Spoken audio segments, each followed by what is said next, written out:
I can't get my hair the way I want it to be this morning. I don't. It's very frustrating. I don't know. Anyway, the last time I did one of these was about a week ago, but it's time for another updated projections or roster rumor video, whatever you want to call this thing.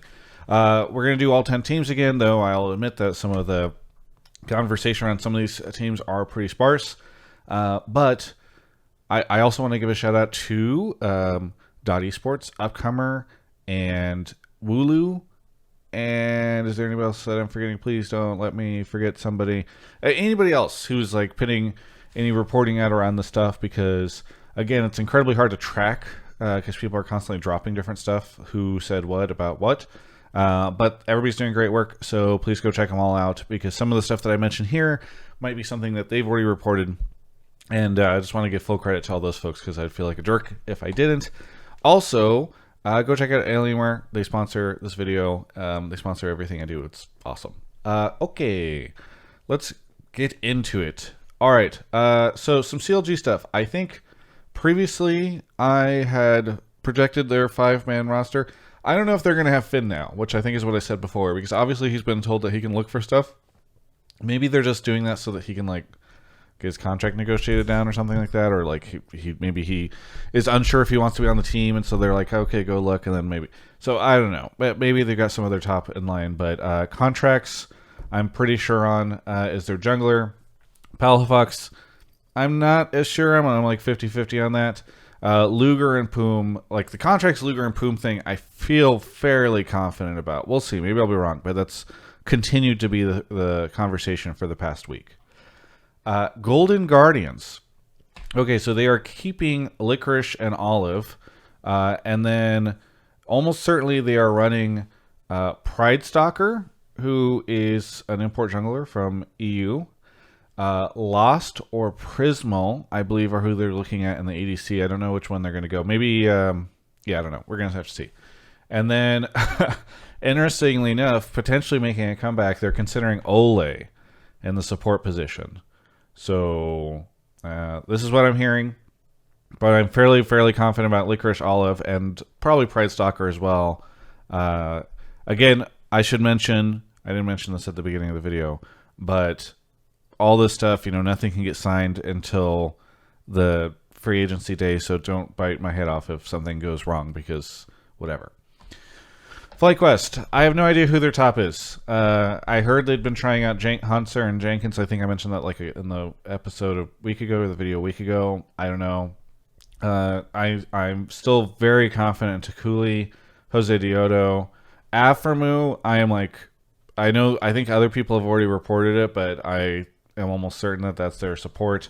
And then Johnson was also still the last I've heard. I don't know if they've changed that since I mentioned it last week, but haven't heard anything to the contrary. So I would project Johnson and Aframu as their bot lane, with me being almost certain about the Aframu situation.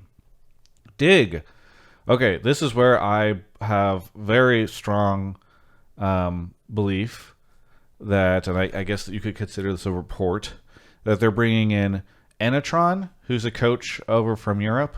They're going to run Fake God, Blue, who was on SK previously, Neo, and Zazel making a return. You'll notice I didn't mention a jungle. I actually don't know what they're doing in the jungle situation, but I am 90+% confidence in the rest of those players. So that's very exciting, I think, because this is a roster, a lineup that I don't think people were really expecting, and I think could be pretty good. Zazel, I think, did a pretty good job playing in the Amateur Academy world this past year, and then I don't know. I'm interested. It's cool that they're importing Blue from the European side. I'm guessing they will import a jungle, because if you look at that lineup, they've got an import slot there. So that's probably what's going on there. IMT. This is pretty tough. Revenge and Xerxes are my projected top in jungle. I think they're probably going to stay there. I have no idea who their ADC is. Jizuke, I think, could end up being their mid laner, which would be fun. I would be happy if he kept his spot. And then Destiny, I still think might be their support. I haven't heard anything to the contrary. IMT's really hard. I actually, it's hard for me to know if I just don't know what's going on there or if it's because they don't know what's going on there yet. We'll see. 100T still continue to hear, like, literally everyone's like, oh yeah, 100T. Like, they are probably doing a 6-man roster with tenacity. They're either like that, they are either doing nothing or they are just like super uber good about making sure no one ever hears anything. At least from what I can sense. All right, I'm ready to lock in the EG roster. Impact, Inspired, Jojo Pyun, Danny, and Vulcan. The Vulcan thing, I think maybe it could still fall through. I've heard a rumor that there's like a soft rumor TSM might be trying to do something there, but I'm pretty sure that rumor is over, and I feel pretty confident locking this in. So, Jojo, if you are listening to this, and Danny, if you're listening to this, please turn away, mute this. Just wait until you see the next logo pop up. These guys should be under so much pressure because, from my understanding, EG did consider running the lineup that I had previously suggested on one of my shows of Impact, Inspired, Jensen, Double Lift, Vulcan. Holy shit. So this is, I think, instead a bet on the young talent, right? Like, instead, you have Double Lift, you have Jensen, and instead you're deciding to go with Danny and JoJo. So there should be a ton of pressure on these guys. I mean, don't go pit pressure on them, but like, oh my god, that is a very bold decision. Obviously, Danny looked great, and I know a bunch of people are going to come out of the woodwork to be like, Double F's been gone, and he's a drama monger and all that stuff. But like, I don't. Yeah, maybe you personally think that Danny was like the better option or something like that, but like, if you tell people you have Danny or you have Double Lift, a lot of people will be surprised if you pick Danny in that situation, even just from a brand perspective. Okay, so that's what's interesting there. And then JoJo has, to my understanding, very little professional experience near the top. So then you've got Jensen, who's coming off of a Worlds where he looked great. It is just a bold move by EG. It really is.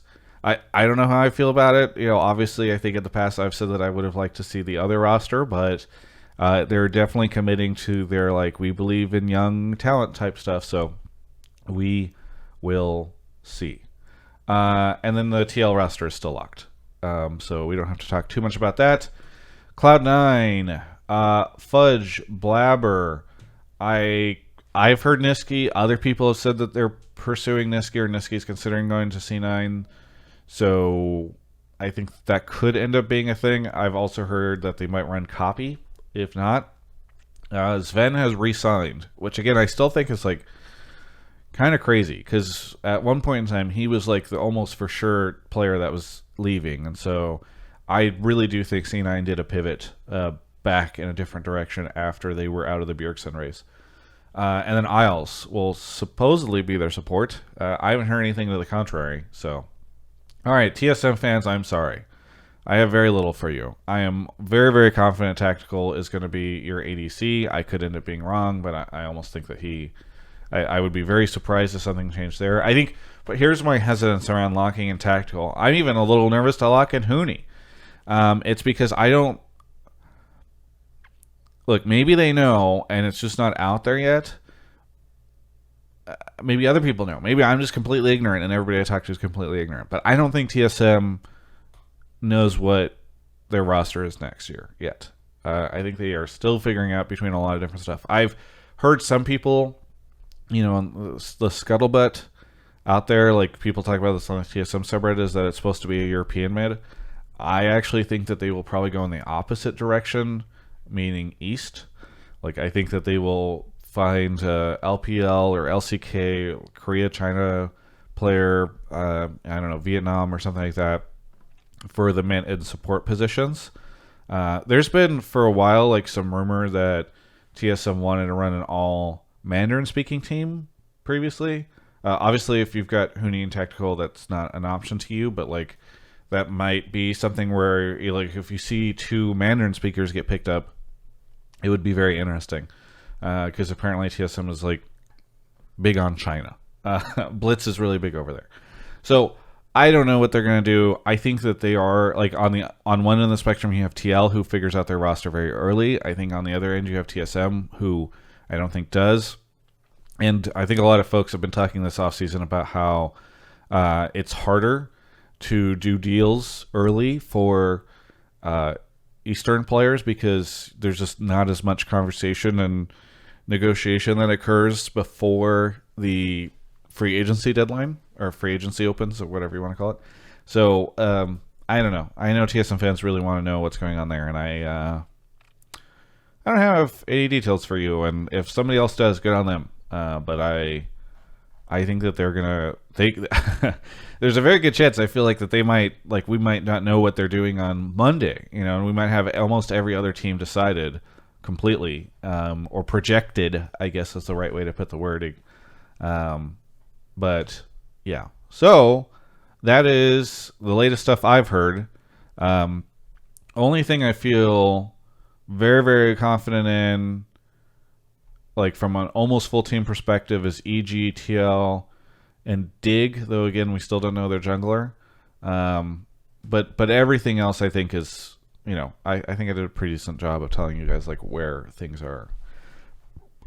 Anyway, hopefully we'll do some more of this stuff. I will probably stream on Monday before the free agency window opens, and then maybe after that I'll just screw off. I know there's a bunch of other people doing content at that time, or maybe I'll just stick on and react to everybody doing stuff. But I should have full projected rosters as best as I can posting Monday morning before free agency. That's what I did last year, and then it was really fun to like sit around and be like, okay, who else is reporting or announcing or whatever these different things, and comparing my notes to the other stuff that's coming out. So maybe I will do that. So go follow my Twitch channel, twitch.tv/Travis Gafford, and catch you later. Shout out to Alienware. Oh, go follow my Genshin channel with Mark, TGI Genshin. Look it up. Genshin Impact. It's great. Holiday season is almost here, which means that there's great shopping opportunities over at Alienware. That's right. They've got their new R13 and R14s that are out. And guess what? I just want to ask you that whenever Black Friday comes up, or Cyber Monday, or Deals Tuesday, or Awesome Wednesday, whatever, I don't know, that you check out alienware.com/Travis and then click over on the banner at the top to head to their Black Friday deal, their holiday deals, because like maybe you're going to purchase something, and this would be a great way for you to support the channel, is purchase something and then you like tweet at them and let them know you did it because of me, and then I feel good about myself, and I can finally tell my family that they can be proud